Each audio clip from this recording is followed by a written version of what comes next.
සියලු දෙනාටම අපුස්ස සාමාන්‍ය පෙළ විභාගයට අදාළ ප්‍රායෝගික පරීක්ෂණය ගැන කතා කරන්න තමයි අද අපි ලෑස්ති වෙන්නේ.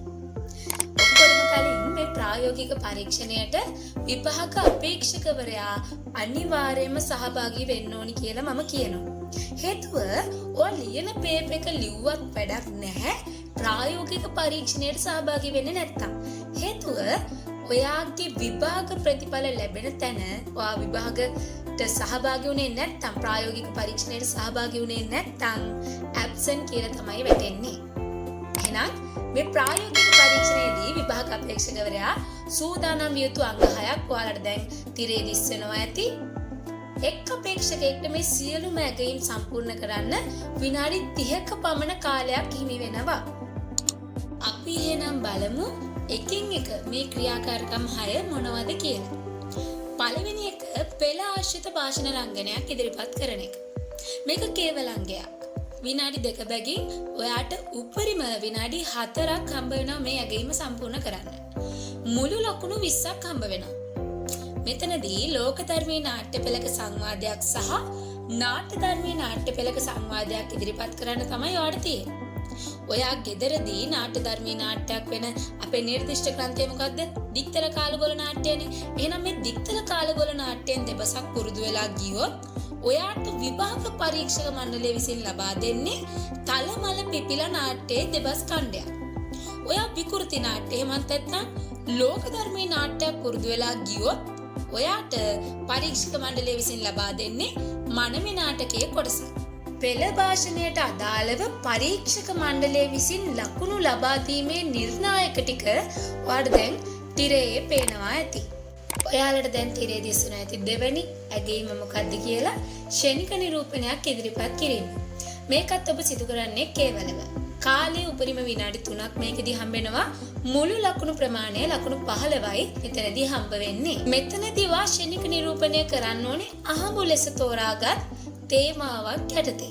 ඔයා අහඹු ලෙස තෝරාගත්තු ෂණික නිරූපණයට විභාග පරීක්ෂක මණ්ඩලය විසින් සුදුසු නාට්‍යමය කොටසක් එකතු කරනවා. ඒ වගේමයි ඔයාට මේ සඳහා සූදානම් වෙන්න විනාඩි 5ක පමණ කාලයක් හම්බ වෙනවා. ෂණික නිරූපණයට අදාළ ඇගයීම් නිර්ණායක මේ ආකාරයෙන් දක්වන්න පුළුවන්. තුන්වෙනි එක කෙටි නාට්‍යයක් නිෂ්පාදනය කිරීම. මේක ඔයා කරන්න ඕනි සාමූහිකව. කාලේ උපරිම විනාඩි 8ක් හම්බ වෙනවා ඔයාට. මුළු ලකුණු 20ක් හිමි වෙනවා. මෙතනදී ඔයාගේ පන්ති කාමරයේ හෝ කලින් නිර්මාණය කරගත්තු කෙටි නාට්‍යයක් හොඳින් පුහුණු වෙලා අපේක්ෂකයින් 4 දෙනෙක් එහෙමත් නැත්නම් 7 දෙනෙක් අතර සංඛ්‍යාවක් යොදාගෙන නාට්‍ය පිටපතේ එන චරිත, අවස්ථා, සංවාද, එතකොට ශාරීරික ප්‍රකාශනයන්, ආනුෂාංගික නිර්මාණ, ඒ කියන්නේ මොනවද? රංග වස්ත්‍ර භාවිතය, එතකොට රංග භාණ්ඩ භාවිතය, අංග රචනා භාවිතය, සංගීත භාවිතා කිරීම, මෙන්න මේ වගේ දේවල් පිළිබඳ යම්කිසි අවබෝධයක් ඇතුව සිදු කරනවා නම් ඔයාට ලකුණු ලබා ගන්න පුළුවන්. ඒ වගේමයි මේක සාමූහික ඇගීමක්. මේ සාමූහික ඇගීමක් නිසා කණ්ඩායම් හැඟීමෙන් කටයුතු කිරීම පරීක්ෂක මණ්ඩලය විසින් එදාට හොඳට බලනවා. ඊට පස්සේ ඔයාට තියෙන ඊළඟ ඇගීම තමයි නාට්‍ය ගීතය. ඔබ ඒ ඉදිරිපත් කළ යුතු වන්නේ කේවල අංගයක් විදිහට. කාලය උපරිම විනාඩි 3ක් ඔයාට හම්බ වෙනවා. මුළු ලකුණු සංඛ්‍යාව 15ක් හිමි වෙනවා. මෙතනදී ඔයාට නාඩගම් සම්ප්‍රදායේ ඉඳන් නූතන යුගයේ දක්වා ඕනෑම ශෛලියකින් ඕනෑම ආකාරයකින් නාට්‍ය ගීතයක් තෝරා ගන්න අවස්ථාව තියෙනවා. 5 වෙනි ඇගයීම විදියට ඔයාට ඉදිරිපත් කරන්න තියෙන්නේ නිර්මාණාත්මක රංග රචනයක්. නිර්මාණාත්මක රංග රචනයක් නැතුව අපේ භාෂාවෙන් කිව්වොත් ඔයා මෙතන ඉදිරිපත් කරන්න ඕනේ කොරියෝග්‍රැෆි එකක්. ඔයා මේක ඉදිරිපත් කරන්න ඕනේ සාමූහිකව. එතනදී කාලය ඔයාට උපරිම විනාඩි 4ක් හම්බ වෙනවා.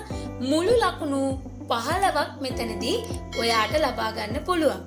ඔයාට මෙතනදී සහභාගී කරවා ගන්න පුළුවන් උපරිම ප්‍රමාණය වෙන්නේ අපේක්ෂකයින් 3ක් 5ක් අතර සංඛ්‍යාවක්. ඔයාට වාචික අභිනය භාවිතා කරන්න බැහැ මෙතනදී. ඔයා මෙතනදී වඩාත් ඉස්මතු කරන්න ඕනේ ආංගික සහ සාත්වික අභිනය. මොකද්ද මේ ආංගික අභිනය කියන්නේ?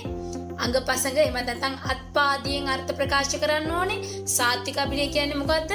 මුහුණෙන් හැඟීම් ප්‍රකාශ කරන්න ඕනේ. එහෙනම් අපි කිව්වා වගේ ආංගික හා සාත්තික කියන අභිනයන් දෙකට විශේෂ ඉඩකඩක් මේ කොරියෝග්‍රැෆි එකක් නිර්මාණය කරද්දී ඔයාට ලබා දෙන්න වෙනවා. ඔයාලා දැන් මගෙන් අහයි කොහොමද මේ සංගීත ඛණ්ඩ ටික ලබා ගන්න? එතකොට ඔයාලගේ අපොස සාමාන්‍ය පෙළ විභාගයට අදාළව අධ්‍යාපන අමාත්‍යාංශය විසින් අන්තර්ජාලයට යොමු කරලා තියෙනවා. ඒ ඔස්සේ ඔයාට මේ සංගීත ඛණ්ඩ ටික භාගත කරන්න පුළුවන්. ඔයා ගෙදර ඉඳන් මේ ටික පුහුණු වෙලා යන්න ඕන. නැතුව එතන ගිහිල්ලා ශනිකව ඉදිරිපත් කිරීමේ අංගයක් නෙමෙයි මේක. ඔයාගේ යාළුවෝ ටිකත් එක්ක ගෙදර ඉඳලා පුරුදු පුහුණු වෙලා ගිහින් එතන ඉදිරිපත් කරන්න ඕනි. ඇගීමක් විදිහට තමයි මේ නිර්මාණාත්මක රංග රචනය පෙන්වන්න පුළුවන්. මේ සඳහා ඔයාට ලකුණු 15ක් හම්බ වෙනවා. කතා පුවතක් නාට්‍යානුසාරීව ඉදිරිපත් කිරීම අපිට ලැබෙන 6 වෙනි ඇගීම විදිහට පෙන්වන්න පුළුවන්. මේ ඉදිරිපත් කරන්න ඕනි කේවල අංගයක් විදිහට. කාලය උපරිම විනාඩි 5ක් ඔයාට ලැබෙනවා. මුළු ලකුණු 15ක් මෙතනදී ඔයාට ලබා ගන්න පුළුවන්.